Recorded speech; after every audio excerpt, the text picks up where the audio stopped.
제가 하고 있는 생각은 우리가 기존에 알고 있던 이 실제 세상, 리얼 월드 실제로 하죠. 우리가 늘 뭐 느끼고 있는 이 세상, 그런 리얼 월드의 세상이 존재를 하고요. 그와 동시에 이 정신의 세계가 있다고 이번에 확신이 들었어요. 말 그대로 소울이라고 할까요? 우리의 정신의 세계가 있다. 그런데 그 리얼 월드랑 우리의 소울 월드는 일부분의 교집합을 지니고, 요 교집합의 부분을 통해서 통신이라고 해야 되나? 링키지를 갖는다 라는 생각이 들었거든요. 우리 사람이라는 어떤 한 존재는, 사람이든 아니든 어떤 생명체라는 존재는 정신의 영역, 실제의 영역, 실제라고 하면 좀 이상한데 물질이라고 할게요. 물질, 머티리얼로 할까요? 정리하면은 어떠한 생명체는, 생명체를 구성하는 이 세계는 물질의 세계의 영역이 있고 정신의 세계의 영역으로, 이 두 가지 영역으로 구성이 되고, 우리는 요 정신 세계와 물질 세계에서 동시에 양다리를 걸치고 살아간다는 생각을 이번에 했거든요. 그리고 정신과 물질은 일부의 교집합을 가지고 여기서 어떠한 링키지, 연결고리를 갖고 서로 주고받으면서 살아간다는 생각을 한 거예요. 그러면 여기 지금 하나의 클로즈드 영역이 형성이 되죠. 요 클로즈드 영역 테두리가 부서지면은 이제 그 생명체는 죽고 없어진다. 뭐 그렇게 가정을 할게요. 자, 그러면은 우리가 살아가는 이 물질 세계, 그러니까 우리가 지금 이렇게 보고 듣는 세계, 정의는 뭐냐? 우리가 아는 자연법칙이 적용이 되는 세계라고 저는 정의를 내렸어요. 그럼 정신 세계는 요 자연법칙이 적용되지 않는다. 예를 들어 볼까요? 우리가 지금 신체를 두고 있는 이 물질 세계, 자연법칙이 적용이 되죠. 중력이 존재를 하고요. 우리 사람은, 인류는 자력으로 날 수 없죠. 바깥에 뛰어내리면 떨어져 가지고 죽겠죠. 자연법칙이 적용이 된다. 근데 이 정신의 세계에서는 자연법칙이 적용되지가 않는다. 꿈에서 다들 날아본 적 있으시죠? 혹은 우리가 머릿속으로 상상을 해볼 수 있잖아요. 그 이미지가 형성이 되고 그 날아가는 모습을 이런 그림으로도 표현할 수 있는 거잖아요. 정신의 세계에서는 우리는 시간과 공간을 순간이동도 할 수 있죠. 이게 무슨 말이냐고요? 먼 하늘을 바라보면서 30년 전에 제 모습을 떠올립니다. 30년 전에 제 어머니 아버지의 그 얼굴, 그 모습을 떠올릴 수 있죠.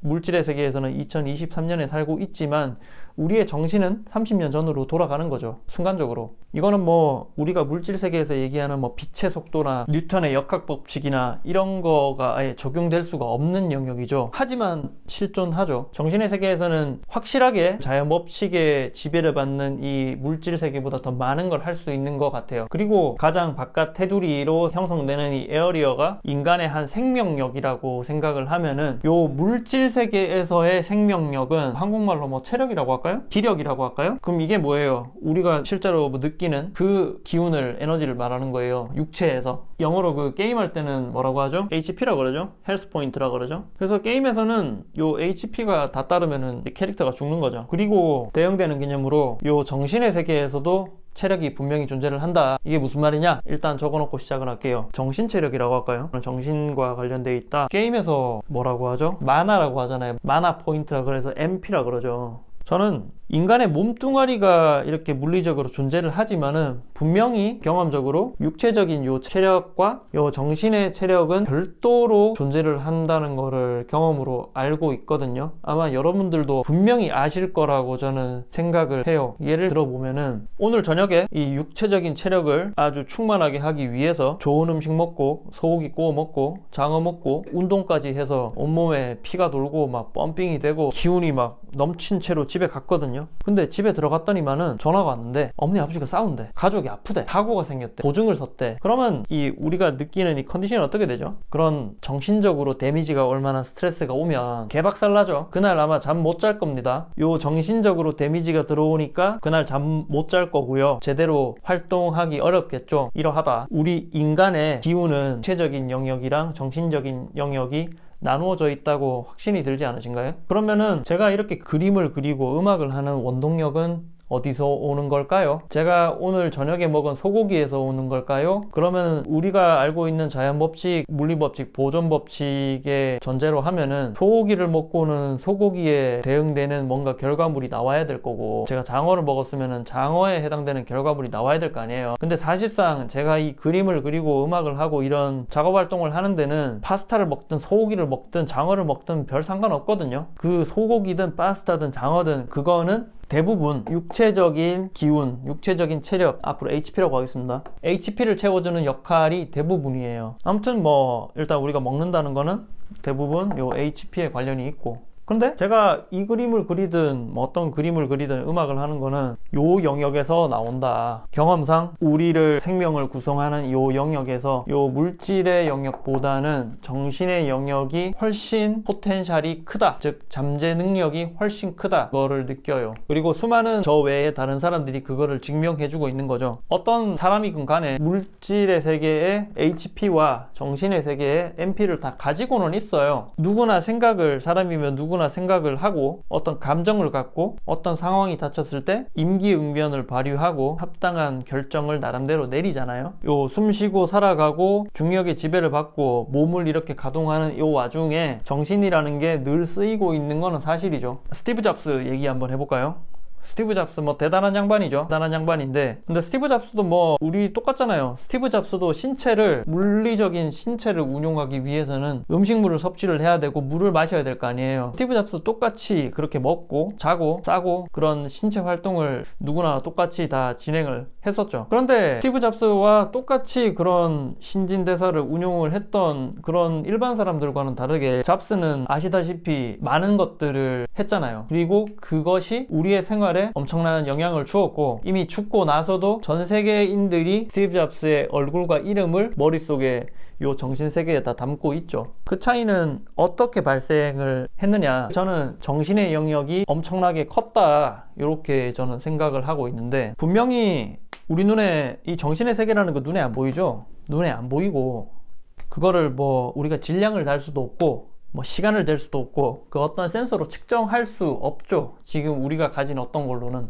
동의하시나요? 그런데 이 정신의 영역이, 사람 간의 정신의 영역이 차이가 있음으로 인해서 누군가는 그냥 밥만 먹고 똥 싸고 자고 하다가 여생을 보내고 생명이 HP가 빵이 돼서 사망을 하는 반면, 스티브 잡스 같은 사람들은 대단한 업적을 이룩하고 암으로 이제 HP가 떨어져서 빵이 돼서 이제 사망을 하신 거지만, 똑같이 신체를 운용하고 어떤 사람은 대단한 업적을 이룩하고 전 세계인들의 머릿속에 이 정신세계에 기억이 되어 있단 말이에요. 그렇게 말도 안 되는 차이를 실제로 우리가 느끼고 알 수 있는데, 이 정신의 영역이 없다고 하는 거는 많은 좀 무리가 있죠. 얘기가 조금 길었지만은 그런 여러 가지 다른 사람의 예를 통해서 사람은 결국에 육체적인 영역, 물리적인, 물질적인 영역에도 존재를 하고 이 정신적인 영역에도 존재를 한다고 저는 판단을 내렸습니다.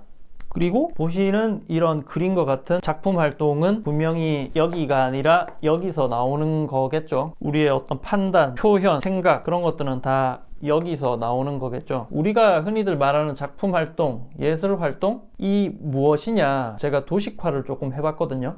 이거는 정신의 영역에 있는 어떤 것이 요 정신의 영역에 그대로 머물고 있는 게 아니라 물질의 영역으로 튀어나오는 과정이다 라고 생각을 하고, 그걸 우리가 표현이라고 부르고 작품이라고 부른다라고 저는 정의를 내렸어요. 그러니까 여기 있다가 이쪽으로 가는 거죠. 그게 예술 활동이다 라고 생각을 했고, 이 정신세계에 아무리 뭐 좋은 것들이 이렇게 위치를 하더라도 이게 어떠한 방법으로 표현이 되지 않으면은 자기도 모르고, 자기도 뭐 알더라도 잘 모르고 남들이 아무도 몰라요. 알 수가 없죠. 그거를 말로 표현을 하든 글로 표현을 하든 어떤 그림으로 표현을 하든 이게 물질 세계로 넘어와서 이렇게 외부로 표출되는 과정이 있어야 그것을 다른 사람도 느끼고 공감하고 즐길 수 있게 되는 거죠. 저는 어떤 제가 가지고 있는 무언가를, 정신세계에 있는 무언가를 활용해서 그거를 제 몸과 손이라는 거를 링크로 해서, 링키지로 해서 이렇게 물질 세계에 현현을 시킨 거고, 스티브 잡스 같은 경우에는 정신에 가지고 있는 그 어떤 것을 가지고 와서 요 링키지를 통해서 최초의 PC를 만들어내고, 뭐 나중에는 아이폰이라는 제품도 만들고, 뭐 그런 거대 기업인 애플을 탄생을 시킨 거죠.